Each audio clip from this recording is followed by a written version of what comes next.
അയോധ്യയിലെ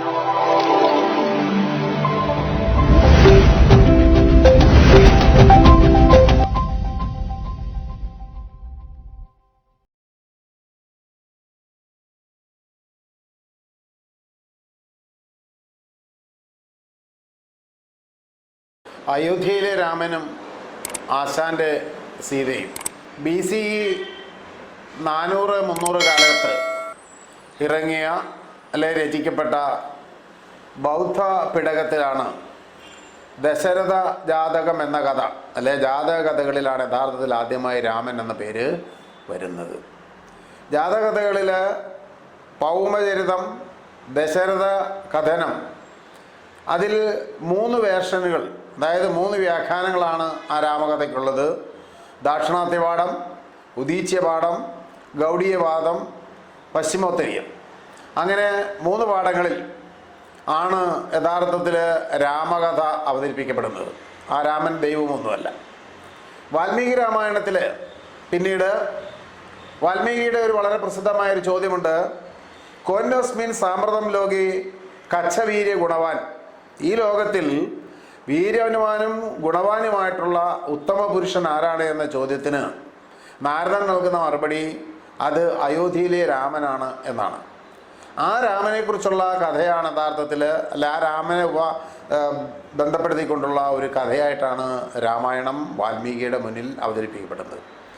അത് പ്രത്യേകിച്ച് മാനിഷാദ പ്രതിഷ്ഠം അഗമ ശാശ്വതി സമ എൽ ക്രൗഞ്ചമിഥുനം അവധി കാമമോഹിതം, അങ്ങനെ വേർതിരിയുന്ന ആ ക്രൗഞ്ച പക്ഷികളുടെ വിഷാദത്തെയും അതിൽ വേട്ടയാടപ്പെടുന്ന പക്ഷിയെ നോക്കിയുള്ള ആ കഥനം, അതായത് യഥാർത്ഥത്തിലൊരു വലിയ ട്രാജഡിയുടെ ഒരു ദുരന്ത കാവ്യമായിട്ടാണ് വാൽമീകിയുടെ രാമായണം പിറന്നു വിടുന്നത്. വാൽമീകിയുടെ രാമനും ദൈവമല്ല. അങ്ങനെ പിന്നീട് 100 കണക്കിന് രാമായണങ്ങൾ. ഇപ്പോൾ രാമകഥയെക്കുറിച്ച് ഏറ്റവും കൂടുതൽ പഠിച്ചിട്ടുള്ള ഫാദർ കാമിൽ വുൾക്കെ പറയുന്നത് ഏതാണ്ട് 300ഓളം രാമായണങ്ങളുണ്ട് എന്നുള്ളതാണ്. അത് ഇന്ത്യയിൽ മാത്രമല്ല, ഇന്ത്യക്ക് പുറത്തും രാമകഥകളുണ്ട്. അതിൽ പ്രസിദ്ധമായ കഥകളുണ്ട്, അപ്രസിദ്ധമായിട്ടുള്ള രാമായണങ്ങളുണ്ട്. മലയാളത്തിൽ ഈ രാമായണം ആദ്യം വരുന്നത് രാമചരിതമാണ്.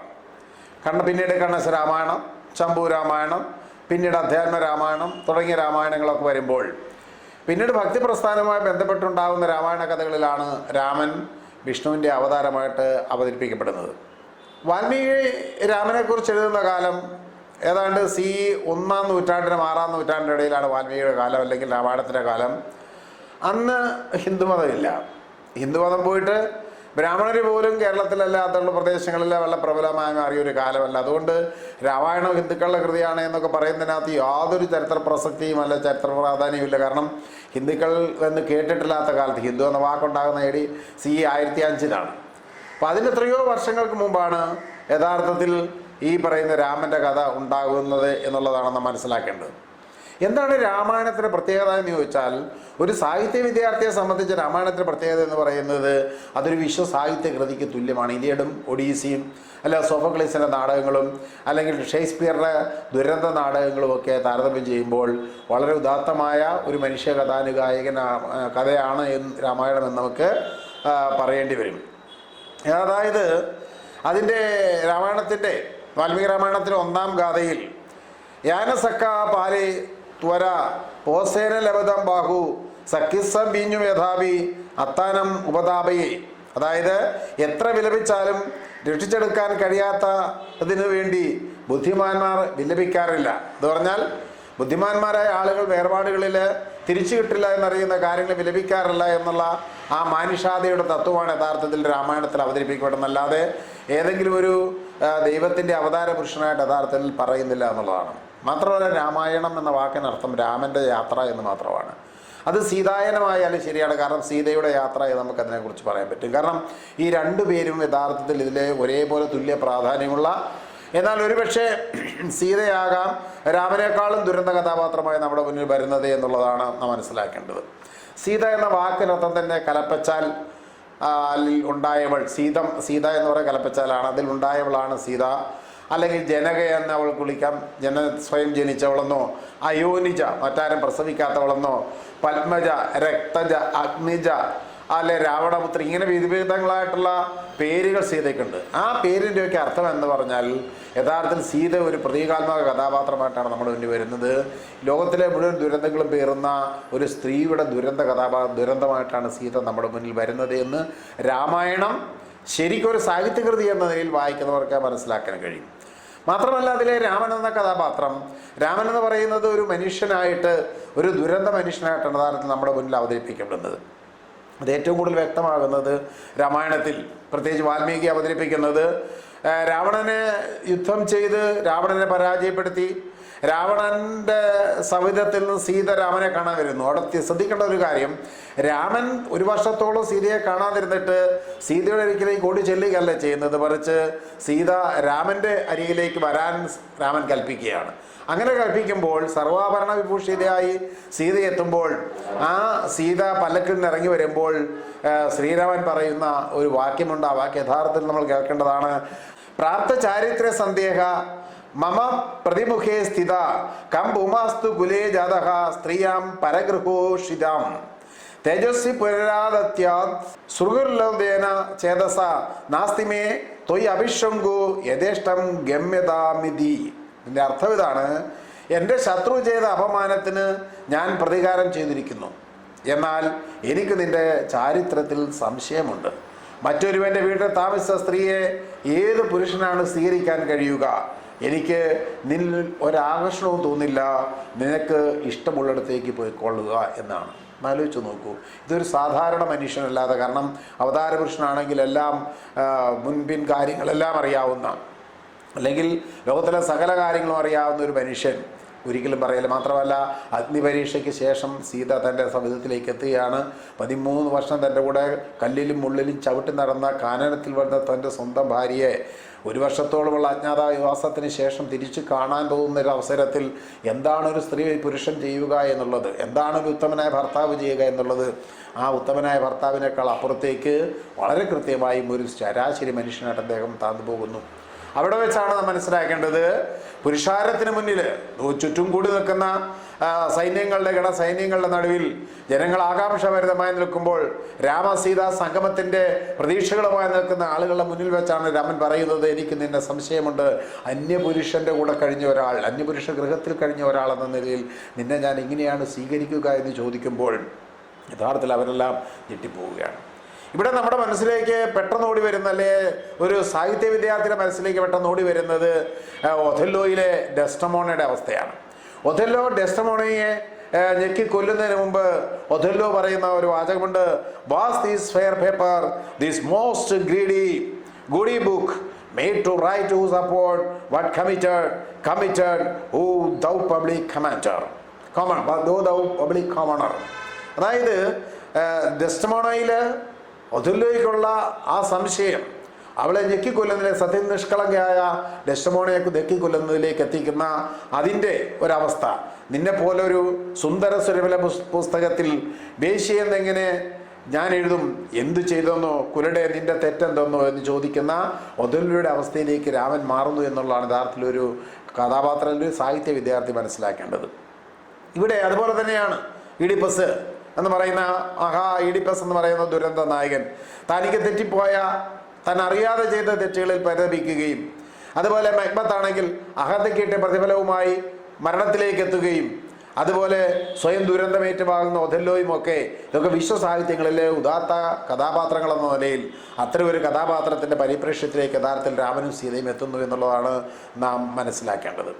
മാത്രമല്ല, പിന്നീട് നാം കാണുന്ന കാഴ്ചകളൊക്കെ തന്നെ ഒരിക്കലും ഒരു അവതാര പുരുഷനോ ഒരു മാന്യ അല്ലെങ്കിൽ മര്യാദാ പുരുഷനോ പറ്റിയതല്ല. സീതയെ എന്ത് ചെയ്യുന്നു? അദ്ദേഹം ഉപേക്ഷിക്കുന്നു. അതും ഗർഭിണിയായ, പൂർണ്ണ ഗർഭിണിയായ തൻ്റെ ഭാര്യയോട് പോലും പറയാതെ. അതുപോലെ തൻ്റെ ജീവിതകാലം എപ്പാടും തൻ്റെ നിഴലായി പിന്തുടർന്ന ലക്ഷ്മണനെ അദ്ദേഹം കൊല്ലാനൊരുങ്ങുന്നു. ഒടുവിൽ യാതൊരു രക്ഷയുമില്ലാതെ അദ്ദേഹം എന്ത് ചെയ്യുന്നു? സരയൂ നദിയിൽ വിലയം പ്രാപിക്കുന്നു. ഇതൊരു യഥാർത്ഥ ദുരന്ത കാവ്യത്തിൻ്റെ അവതരണമാണ്. യഥാർത്ഥ ട്രാജിക് ഫ്ലോ എന്താണ് എന്ന് മനസ്സിലാക്കുന്ന ഒരു ഉദാത്ത കൃതിയാണ് ഇത്. ഈ സീതയെ കുമാരനാശാൻ തൻ്റെ ചിന്താവിഷ്ടയായ സീതയിലൂടെ അവതരിപ്പിക്കുമ്പോൾ നാം കാണുന്നത് മറ്റൊരു കാഴ്ചയാണ്. മുമ്പേ സൂചിപ്പിച്ചതുപോലെ രാമായണം രാമൻ്റെ അയനം എന്നതുപോലെ തന്നെ സീതയുടെ അയനം കൂടിയാണ് എന്ന് സത്യത്തിൽ മഹാകവി കുമാരനാശാൻ നമ്മളെ ബോധ്യപ്പെടുത്തുന്നു. തൻ്റെ ചിന്താവിഷ്ടിയായ സീത എന്ന കാവ്യത്തിൽ അദ്ദേഹം യഥാർത്ഥത്തിൽ സ്ത്രീയുടെ സ്വാതന്ത്ര്യ പ്രഖ്യാപനമാണ് നടത്തുന്നത്. ഒരാത്മാഭിമാനമുള്ള ഒരു സ്ത്രീ എങ്ങനെയായിരിക്കണം പ്രതികരിക്കേണ്ടത് എന്നാണ് ശരിക്കും അവതരിപ്പിക്കുന്നത്. അതുമാത്രമല്ല, അക്കാലഘട്ടം വരെ സമൂഹത്തിൽ ഒരിക്കലും പരിചിതമല്ലാതിരുന്ന സ്ത്രീകൾ അന്തഃപുരങ്ങളിലെ അകത്തളങ്ങളിൽ വിരാജിക്കേണ്ടവളല്ല എന്നും ആത്മാഭിമാനങ്ങളുള്ള സ്ത്രീ എന്ന രീതിയിൽ ചോദ്യങ്ങൾ ചോദിക്കുന്ന ഒരു സ്ത്രീയായിട്ടാണ് സീത അവതരിപ്പിക്കുന്നത്. മാത്രമല്ല, ഒരു തത്വവിചാരം നടത്തുന്ന സ്ത്രീയാണ് ആശാന്റെ സീത. ആത്മീയതയെ അതിജീവിച്ചുകൊണ്ട് ജീവിത യാഥാർത്ഥ്യങ്ങളിൽ തനിക്കേറ്റ അനീതിയുടെ അശനിപാതങ്ങളെ വളരെ കൃത്യമായി ചോദ്യം ചെയ്യുന്ന ഒരാളായിട്ടാണ് ചിന്താവിഷ്ടയ സീതയിൽ അല്ലെങ്കിൽ ആശാന്റെ സീത നമ്മുടെ മുന്നിൽ നിൽക്കുന്നത്. വളരെ നാടകീയമായ അവതരണങ്ങളും വ്യത്യസ്തമായ ഭാഷകളും ദുഃഖങ്ങളും എല്ലാം ഇടകലർന്ന ഒരു ദുരന്ത നായികയായി സീതയെ കുമാരനാശാൻ അവതരിപ്പിക്കുന്നു. അദ്ദേഹം ആ ആദ്യഘട്ടത്തിലെ ആദ്യ ഭാഗങ്ങളിൽ സീതയെ ഒരു ഫിലോസഫറായി, ഒരു തത്വജ്ഞാനി എന്ന പോലെ സീതയെക്കൂടെ സംസാരിപ്പിക്കുന്നു. മാനഹേതുവാൽ ഒഴിയാതാർത്തി മനുഷ്യനെ വരും. തൻ്റെ ഭർത്താവിനെ കുറിച്ച് പറയാം, മാനഹേതു കൊണ്ട് അല്ലെ മാനക്കേട് കൊണ്ട് ആണ് പലപ്പോഴും ഒഴിയാത്ത ദുഃഖങ്ങൾ മനുഷ്യനുണ്ടാവുന്നത്. പ്രണയത്തെക്കുറിച്ച് പറയുമ്പോൾ പ്രണയം ഒരു അണലിപ്പാമ്പ് കണക്കെയാണ് എന്ന് സീത പറയുന്നു. അഴലും ദുഃഖവും, അതായത് സുഖവും ദുഃഖവും ഒക്കെ നിഴലും ദീപവും പോലെയാണ് എന്ന് തത്വവിചാരം നടത്തുന്നു. വിനയുണ്ടാക്കുന്ന സുഖം ഇനി ഞാൻ കൊതിക്കില്ല. വീണ്ടും അസുഖം മരിക്കാൻ വേണ്ടി എനിക്കിനി ഒരിക്കലും തിരിച്ചു പോകാൻ കഴിയില്ല. കാരണം ഇത്രയും ജീവിതകാലത്തിലെല്ലാം തന്നെ തൻ്റെ ജീവിതം ദുഃഖാർത്ഥമായിരുന്നു. ഇനിയും ഒരു ജീവിതം തിരിച്ചു പോയാൽ ഒരിക്കലും ഉണ്ടാവില്ല എന്ന് പറയുന്നു. അങ്ങനെയാണ് ഒരു വേള പഴക്കമേറിയാൽ ഇരുളും വെള്ളം വെളിച്ചമായി വരാമെന്ന രീതിയിൽ വളരെ കൃത്യമായ ഒരു നിലപാടിലേക്കാണ് സീത എത്തുന്നത്. അതുപോലെ നിലയ്ക്കാത്ത സുഖദുഃഖങ്ങൾ തിര പോലെയാണ്. ഓളം തീരുമെന്നതുപോലെ ആണ് യഥാർത്ഥ നിലയ്ക്കാത്ത സുഖദുഃഖങ്ങൾ വരുന്നത്. അതുകൊണ്ട് ഞാൻ ഇനിയും അയോധ്യയിലേക്കില്ല എന്നാണ് സീത ആമുഖത്തിൽ പറയുന്നത്. എന്നാൽ ഇതേ സീതയ്ക്ക് തന്നെ രാമനോട് ഒരു അനുതാപം, ഒരു കൺഫെഷനുണ്ട്. ആ കൺഫെഷൻ യഥാർത്ഥത്തിൽ അവതരിപ്പിക്കുന്നത് അത് തത്വവിചാരത്തിൽ വളരെ ന്യായയുക്തിയായ മറുപക്ഷത്ത് നിന്നുകൊണ്ട് സീത പറയുന്നു, ലക്ഷ്മണനെ ഞാൻ എങ്ങനെ കുറ്റം പറയും? അവൻ ജ്യേഷ്ഠൻ പറഞ്ഞതനുസരിച്ച്, കാരണം ലക്ഷ്മണനാണല്ലോ സീതയെ തൻ്റെ കാട് കാണിക്കാമെന്ന് പറഞ്ഞ് കൊണ്ടുവന്ന് കാട്ടിലേക്ക് ഉപേക്ഷിച്ചിട്ട് പോയത്. അങ്ങനെ കാനനവാസ സമയത്ത് 13 വർഷത്തെ കാനനവാസ സമയത്ത് പോലും ആ ലക്ഷ്മണനെ ഞാൻ എത്രയോ ആക്ഷേപിച്ചിട്ടുണ്ട്. അതുകൊണ്ട് അനുജ നീ ക്ഷമിക്കുക, മരമോടാത്ത കുമാർഗമില്ലടോ എന്ന് സീത അനുജനെ കുറിച്ചുള്ള ഒരു അനുതാപം പറയുന്നുണ്ട്. എന്നാൽ തനിക്ക് ഗർഭിണിയായതിനാൽ, തൻ്റെ നിറവയറുള്ളതിനാൽ തനിക്ക് ആത്മഹത്യ ചെയ്യാൻ മനസ്സില്ല എന്ന് സീത പ്രഖ്യാപിക്കുന്നു. അബദ്ധവും ഉപജാപവും കുർമ്മബുദ്ധികളെ പോലും കീഴ്മേലാക്കും എന്നും പരീക്ഷിച്ച് തെളിഞ്ഞ പ്രണയം പോലും നുണകൾ കൊണ്ട് ദുഷ്കൃതമാക്കപ്പെടുമെന്നും സീത അനുഭവിക്കുന്നു. അതായത് എത്രമാത്രം വലിയൊരു പ്രണയമായിരുന്നു എന്നും അത് പരീക്ഷിച്ച് തെളിഞ്ഞിട്ട് പോലും അത് ആരെങ്കിലും നുണ പറഞ്ഞാൽ, ആരുടെയെങ്കിലും അപവാദങ്ങൾ കേട്ടാൽ അതുകൊണ്ട് ഇത്രമാത്രം തെളിഞ്ഞ പ്രണയം എങ്ങനെയാണ് നഷ്ടപ്പെടുക എന്ന് സീത ചോദിക്കുന്നു. മാത്രമല്ല, രാമനെക്കുറിച്ച് പറയുന്ന കിരീടത്തോടുള്ള താല്പര്യം എന്നാൽ പ്രണയത്തിനെന്ത് പ്രസക്തി എന്നും ഈ ആശാന്റെ സീത ചോദിക്കുന്നു. എന്നിട്ട് പിന്നീട് അടുത്ത ഭാഗത്തേക്ക് വരുമ്പോൾ കൃത്യമായും ശ്രീരാമനെ വിസ്തരിക്കുന്ന സീതയാണ് നമുക്ക് കാണാൻ കഴിയുക.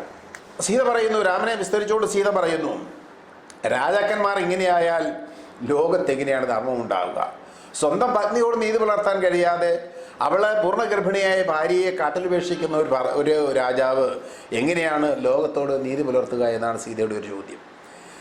ലങ്കയിൽ വെച്ച് തന്നെ ശ്രീരാമന് തന്നുള്ള താല്പര്യക്കേട് മുമ്പ് ഞാൻ സൂചിപ്പിച്ചു. അതായത് രാവണസൗദ്യത്തിൽ നിന്ന് രാമസൗദ്യത്തിലേക്കുമ്പോൾ സീതയോട് ചോദ്യം എനിക്ക് നിന്റെ ചാരിത്രത്തിൽ സംശയമുണ്ട് എന്നുള്ള ആ ചോദ്യം യഥാർത്ഥത്തിൽ എൻ്റെ യഥാർത്ഥ വിഷമം മനസ്സിലാക്കിയതാണ്. പ്രണയമാകുന്ന പാശം വശമാക്കി പുരുഷന്മാർ നാരിയെ കുരുതിക്ക് കൊടുക്കുന്നു എന്നാണ്, കുരുതി കുഴിയുന്നു എന്നാണ് പറയുന്നത്.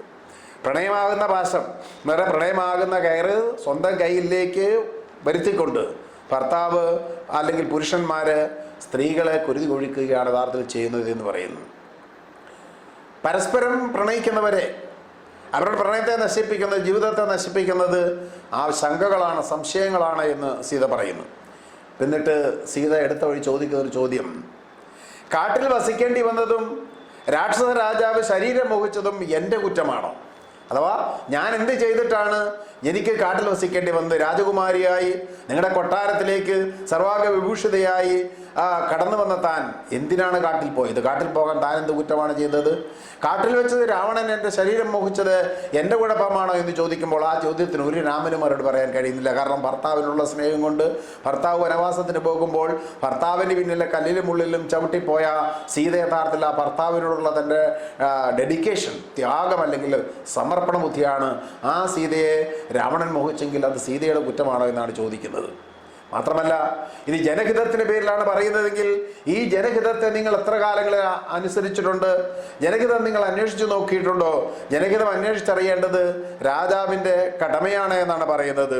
മാത്രമല്ല, നിങ്ങൾ വനവാസത്തിന് പോകുന്ന സമയത്ത് ഭരതമാതാവിൻ്റെ താല്പര്യപ്രകാരം വനവാസത്തിന് പോകുമ്പോൾ ഇതേ ജനങ്ങൾ വന്ന് നിങ്ങളോട് ചോദിച്ചില്ലേ, പറഞ്ഞില്ലേ നിങ്ങൾ വനത്തിൽ പോകരുത്, അല്ല വനവാസത്തിന് പോകരുത്, നിങ്ങൾ രാജ്യഭാരം ഏറ്റെടുക്കണമെന്ന് പറഞ്ഞപ്പോൾ അന്ന് ജനഹിതം മാനിക്കാഞ്ഞ നിങ്ങൾ എന്തുകൊണ്ടാണ് ഇപ്പോൾ അധികാരത്തിൽ വന്നതിന് ശേഷം ഈ ജനഹിതത്തെക്കുറിച്ച് പറയുന്നത് എന്ന് വളരെ കൃത്യമായിട്ട് ചോദിക്കുന്നു. പിതാവിൻ്റെ സത്യപാലനത്തിന് വേണ്ടിയാണ് നിങ്ങൾ അന്ന് അത് ചെയ്തത് എങ്കിൽ ഇപ്പോൾ നിങ്ങൾ എന്ന പിതാവ് എന്ത് സത്യമാണ് എന്നോട് ചെയ്തത്, എന്ത് സത്യപാലനമാണ് എന്നോട് ചെയ്തത് എന്ന് വളരെ അല്ലെങ്കിൽ വളരെ വിഷമത്തോടുകൂടി തന്നെ സീത ചോദിക്കുന്നു. ജനങ്ങൾക്ക് എന്തിലല്ല എന്നെ സംശയം ഉണ്ടായത്? അഗ്നിപരീക്ഷ നേടിയ എന്നെ ജനങ്ങൾ സ്വീകരിച്ചതല്ലേ? ആ എന്നെ എന്തുകൊണ്ടാണ് നിങ്ങൾ പരിത്യക്തയാക്കുന്നത്? ഏത് ജനം പറഞ്ഞിട്ടാണ് നിങ്ങൾ എന്നെ കാട്ടിൽ ഉപേക്ഷിച്ചത് എന്ന് ചോദ്യമുണ്ട്. കുടുംബനത്തിൽ ഒന്നിച്ചു കഴിഞ്ഞ ഞാൻ 13 വർഷം കാനനത്തിൻ്റെ ഗർഭങ്ങളിൽ കാനനഗൃഹത്തിൽ ഒന്നിച്ചു കഴിഞ്ഞിട്ടും എന്നോട് നിങ്ങൾക്ക് ശങ്ക തോന്നാഞ്ഞ് നിങ്ങൾ എന്നോട് എന്താണ് പരമാർത്ഥം പറയാഞ്ഞത്? ഇല്ലെങ്കിൽ എന്നോട് വിളിച്ചു പറയാമായിരുന്നല്ലോ, നിൻ്റെ കാര്യത്തിൽ ഇങ്ങനെ നിൻ്റെ ചാരിത്രത്തിൽ ജനങ്ങൾക്ക് സംശയമുണ്ട് എന്നും ആ സംശയം ദൂരീകരിക്കാൻ നീ ഇന്നത് ചെയ്യണമെന്നും എന്നോട് പറയാമായിരുന്നല്ലോ. ഒരു വാക്ക് പോലും എന്നോട് പറയാതെ എന്തിൻ്റെ അർത്ഥത്തിലാണ് നിങ്ങൾ എന്നെ നിഷ്കരണം തള്ളിക്കളഞ്ഞത് എന്ന് സീത ചോദിക്കുമ്പോൾ ഈ ചോദ്യങ്ങൾക്കൊന്നിനും മറുപടി ഇല്ല എന്നുള്ളതാണ് സത്യം. ജാനകി പരിചിത്ത വിരുദ്ധി എന്ന് കരുതുന്നു. ഒരു അന്യപുരുഷനെ മനസ്സിൽ കരുതാനും മാത്രം വില കുറഞ്ഞവളാണ് ഈ ജനകപുത്രി എന്ന് നിങ്ങൾ കരുതുന്നോ എന്ന സീതയുടെ ചോദ്യം. ഇത്രയും കാലത്തെ ജീവിതം നിങ്ങളോട് ഒന്നിച്ചു കഴിഞ്ഞിട്ട് എനിക്ക് എന്താണ് ഉണ്ടായത്? നീ അപകീർത്തി ഭയന്ന് മറ്റുള്ളവരുടെ അപമാനം ഭയന്നാണെങ്കിൽ അല്ലെങ്കിൽ അത് പറയുന്നതാണെങ്കിൽ യഥാർത്ഥത്തിൽ നിങ്ങൾ ഒരു നിന്ദ്യനാണ്. കാരണം മറ്റുള്ളവരുടെ വാക്കുകൾക്കല്ല, സ്വന്തം ആത്മാഭിമാനത്തോട് സ്വന്തം മനസാക്ഷിയോടാണ് നിങ്ങൾ നീതി പുലർത്തേണ്ടത്. അത്ര ഒരു നീതി എൻ്റെ കാര്യത്തിൽ നിങ്ങൾ പുലർത്തിയോ എന്ന് സീത വളരെ കൃത്യമായിട്ട് ചോദിക്കുന്നുണ്ട്. യാഗം നടത്തി ഉണ്ടായ പുത്രൻ സ്വന്തം പുത്രരെ നശിപ്പിച്ചു. നിങ്ങളുണ്ടായത് അറിയാമല്ലോ, പുത്രകാമേഷ്ടി നടത്തിയാണ് ശ്രീരാമൻ ഉണ്ടായതെന്നാണ് കഥ. പക്ഷേ നിങ്ങൾ സ്വന്തം പുത്രരോട് എന്താണ് ഇത്? അങ്ങനെ ഒരു അച്ഛൻ്റെ വേദനയിലൂടെ പിളർന്നു വന്ന നിങ്ങളുടെ 2 കുട്ടികളോട് ലവകുശന്മാരോട് നിങ്ങൾ എന്ത് നീതിയാണ് പുലർത്തിയത് എന്ന് സീത ചോദിക്കുന്നു. നിങ്ങൾ ശംഭൂകനെ വധിച്ചത് ആർക്ക് വേണ്ടിയാണ്? ഒരു പിന്നോക്കക്കാരനായ ശംഭൂകൻ, ശൂദ്രനായ ശംഭൂകൻ ദൈവത്തെ ധ്യാനിച്ചതിന്, തപസ്സു ചെയ്തതിന് അവനെ കൊലയ്ക്ക് കൊടുക്കുക എന്ന് പറയുന്നത് ഏത് താല്പര്യമായിരുന്നു? ജനങ്ങളുടെ താല്പര്യമായിരുന്നോ ബ്രാഹ്മണരുടെ താല്പര്യമായിരുന്നോ എന്നതാണ് ചോദ്യം. ഗർഭത്തിലിരിക്കുന്ന കുട്ടികളെ കാട്ടിലെറിഞ്ഞ് കളയാൻ മാത്രം നിഷ്കരുണനായി മാറിയ ഒരു മനുഷ്യനാണ് രാമൻ എന്ന് സീത ചോദ്യം ചെയ്യുന്നു. ശത്രുവായി മാറുന്ന പ്രണയം എല്ലാം ഇല്ലാതാക്കി, രതിമാർഗമില്ലാതാക്കി, നാശം വിതയ്ക്കുന്ന അഹന്തയായിട്ട് മാറുന്നു എന്നാണ് പറയുന്നത്. കാരണം തങ്ങളിലെ സ്നേഹം, തങ്ങളുടെ പ്രണയം ഒരു ശത്രുതാപരമായ അവസ്ഥയിലേക്ക് മാറുമ്പോൾ എനിക്ക് ലഭിക്കേണ്ടുന്ന ശാരീരികമായ സുഖങ്ങൾ എൻ്റെ രതിമാർഗത്തെ ഇല്ലാതാക്കുന്നു എന്ന് മാത്രമല്ല എൻ്റെ ജീവിതം തന്നെ ഇല്ലാതാക്കുന്നു. അങ്ങനെയൊന്നുമല്ലെങ്കിൽ അങ്ങനെയല്ലെങ്കിൽ നിങ്ങൾക്ക് എന്നോട് എന്തെങ്കിലും തരിമ്പ് സ്നേഹമുണ്ടായിരുന്നുവെങ്കിൽ ഗർഭിണിയായ ഭാര്യയെ നിങ്ങൾ കാട്ടിലെറിഞ്ഞിട്ട് നിങ്ങളൊരു രാജാവായി ചക്രവർത്തിയായി ഇത്ര സുഖകരമായിട്ട് വാഴുമോ എന്ന് ചോദിക്കുകയാണ് സീത ചെയ്യുന്നത്. ഭാര്യയെ ആരെങ്കിലും പഴി പറഞ്ഞാൽ അഭിമാനമുള്ള പുരുഷനാണെങ്കിൽ അയാളോട് ചോദ്യം ചെയ്യുകയല്ലേ ചെയ്യേണ്ടത് എന്ന് ചോദിക്കുന്ന സീത രാമന് വളരെ കൃത്യമായി വിസ്തരിക്കുന്നു എന്നാണ് നാം പറഞ്ഞത്. എന്നിട്ട് പിന്നെ കുറേ കഥകളിൽ രാക്ഷസരെ കൊന്നതും, നിങ്ങൾ രാക്ഷസരെ കൊന്നത് എങ്ങനെയാണ്? ഭാര്യയെ രാക്ഷസരെ കൊല്ലുവാൻ നിങ്ങൾ വിഭീഷണൻ്റെയും അല്ലെങ്കിൽ സുഗ്രീവ അല്ലെങ്കിൽ ഹനുമാന്റെയും ഒക്കെ സഹായം തേടി. ഭാര്യയെ നിങ്ങൾ ഒളിച്ചിരുന്നു കൊന്നു. ഇതൊക്കെ എന്താ വലിയ മഹത്തായ കാര്യമാണോ എന്നാണ് സീത ചോദിക്കുന്നത്. ദശരഥനും ഇങ്ങനെ, നിങ്ങളുടെ പിതാവ് ദശരഥനും ഇങ്ങനെ ചെയ്തിട്ടുണ്ട്. അങ്ങനെ മുനിപുത്രനെ കൊന്നതിൻ്റെ പേരിലാണല്ലോ നിങ്ങളുടെ പിതാവിന് ശാപമുണ്ടായത്. സാധാരണത്തിൽ ഇവിടെ സീത രാമനെ മാത്രമല്ല രാമൻ്റെ പിതാവിനെ പോലും ചോദ്യം ചെയ്യാൻ തൻ്റെടപ്പെടുന്ന ഒരു സ്ത്രീയായി നമ്മുടെ മുന്നിൽ വരുന്നു. കാരണം നിങ്ങൾ തലമുറയായി ശാപങ്ങൾ ഏറ്റുവാങ്ങിയിട്ടും ആ ശാപത്തിൽ നിന്നൊരു മോക്ഷണം കിട്ടണമെന്ന താല്പര്യം നിങ്ങൾക്കില്ലാതെ പോയത് എന്തുകൊണ്ടാണ് ശ്രീരാമ എന്നാണ് സീത ചോദിക്കുന്നത്. നിങ്ങൾ എന്നെ കാണാതെ പഞ്ചവടിയിൽ എന്നെ കാണാതിരുന്ന സമയത്ത് നിങ്ങൾ ആ പക്ഷിമൃഗാദികളെ നിങ്ങളുമുണ്ടോ കണ്ട് പൽമലോഷണയായ സീതയെന്ന് വിലപിച്ച് കരഞ്ഞ് കാടിനോടും നാടിനോടും അല്ല മൃഗങ്ങളോടും പക്ഷികളോടും ചോദിച്ചു നടന്ന നിങ്ങൾ ഇപ്പോൾ അത്രമാത്രം ചഞ്ചലചിത്തനായി നിങ്ങൾ അധികാരത്തിൽ വന്നപ്പോൾ എന്തുകൊണ്ടാണ് ഇത്ര ദൃഢചിത്തനായി പോയത് എന്ന് ചോദിക്കുന്നു. എന്നിട്ട് ഒരു പരിഹാസം കൂടി പറഞ്ഞുകൊണ്ട് അവസാനിപ്പിക്കുകയാണ്. അതായത് നിങ്ങൾക്കിപ്പോൾ കാഞ്ചന സീതയാണ് ഭാര്യ. കാരണം നിങ്ങൾക്ക് യാഗം ചെയ്യണമെങ്കിൽ സഭയജ്ഞ വേണം. ആ സഭജ്ഞയ്ക്ക് പകരം നിങ്ങൾ സ്വർണം കൊണ്ടൊരു സീതയെ ഉണ്ടാക്കി നിങ്ങളുടെ സവിധത്തിൽ വെച്ചിരിക്കുന്നു. നാണമില്ലേ എന്നാണ് ചോദ്യം. സഹധർമ്മിണി ഒരു കാഞ്ചന സീതയാണ്. സ്വന്തം ഭാര്യയെ നാട് കടത്തിയിട്ട് ഒരു പ്രതിമയെ ആരാധിക്കുന്ന നിങ്ങൾ എത്രമാത്രം ഉദാത്തവാനായ ഒരു ഭർത്താവാണ് എന്നാണ് സീതയുടെ ആ ചോദ്യം. ഇതൊക്കെ ചോദിച്ചിട്ട് സീത വീണ്ടും ആ രാമൻ്റെ പക്ഷത്ത് ഇത്രയേറെ തൻ്റെ ഭർത്താവിനെ കുറിച്ച് അവൾ ആക്ഷേപം ഉന്നയിച്ചെങ്കിലും പെട്ടെന്ന് സീത രാമൻ്റെ പക്ഷത്തിലേക്ക് പോയിട്ട് പറയുന്നു, ഒരുപക്ഷെ അദ്ദേഹം ഒരു രാജാവ് എന്ന നിലയിലുള്ള തൻ്റെ നീതി നിർവഹിച്ചതായിരിക്കാം, അന്യർക്ക് വേണ്ടി ഉള്ള സ്വന്തം സുഖപേക്ഷിച്ചതായിരിക്കാം എന്നൊക്കെ സ്വയം ആശ്വസിപ്പിക്കാൻ ശ്രമിക്കുന്നുണ്ട്. എങ്കിലും ആത്മനിന്ദയിൽ അവൾ പറയുന്നു, ഓർത്താൽ എൻ്റെ ജീവിതം എത്രമാത്രം നിന്ദ്യമാണ്, എത്ര കഠിനമാണ്. ഞാൻ കാരണം എത്രയോ ഭാര്യമാർക്ക് ഭർത്താക്കന്മാർ നഷ്ടപ്പെട്ടു, എത്രയോ അമ്മമാർക്ക് മക്കൾ നഷ്ടപ്പെട്ടു.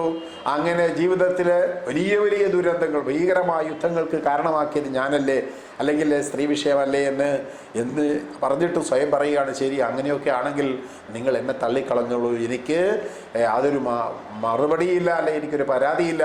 എന്തായാലും എൻ്റെ രംഗം ഞാൻ അഭിനയിച്ചു കഴിഞ്ഞിരിക്കുന്നു, എനിക്കിനി അരങ്ങൊഴിയണമെന്നാണ് സീത പറയുന്നത്. ഒടുവിൽ സീത യാത്രാമൊഴി ചെയ്യുന്നതായിട്ടാണ് കുമാരനാശൻ അവതരിപ്പിക്കുന്നത്. സൂര്യേന്ദ്രന്മാരോട്, നക്ഷത്രങ്ങളോട്, സന്ധ്യയോട്, വനത്തിലെ പൂക്കളോട്, ഭൗതിക പ്രപഞ്ചത്തോട് യാത്ര പിരിഞ്ഞ് ജനയിത്രി വസുന്ധരി സ്വന്തം അമ്മയെ വിളിച്ച് കേഴുന്ന സീതയാണ് പിന്നീട് നമ്മൾ കാണുന്നത്. ഒടുവിൽ നിങ്ങൾക്കറിയാം, രാമായണത്തിൻ്റെ അവസാനത്തിൽ ഏറ്റവും ദുരിതപൂർണമായിട്ടുള്ള ഏറ്റവും വേദനാജനകമായ ഒരു രംഗമാണ് നമ്മൾ കാണുന്നത്. സീതയുടെ ചാരിത്രത്തിൽ സംശയം തോന്നിയ ശ്രീരാമൻ ഒടുവിൽ തൻ്റെ അയോധ്യയിൽ സദസ്സിന് മുന്നിലെത്തിയ സീതയോട് വീണ്ടും ശ്രീരാമൻ അതേ ചോദ്യമാണ് ചോദിക്കുന്നത്. ഇനിയും തിരുമുന്നിലെത്തി നീ ഒന്ന് പറയൂ, നീ ശരിയാണ്, നീ ചാരിത്രവതിയാണ് എന്ന് പറയൂ എന്ന ചോദ്യത്തിന് ഇനിയും തിരുമുന്നിലെത്തി തെളിവ് നൽകണമെന്നോ, ഞാനൊരു പാവയല്ല എന്നാണ് പറയുന്നത്.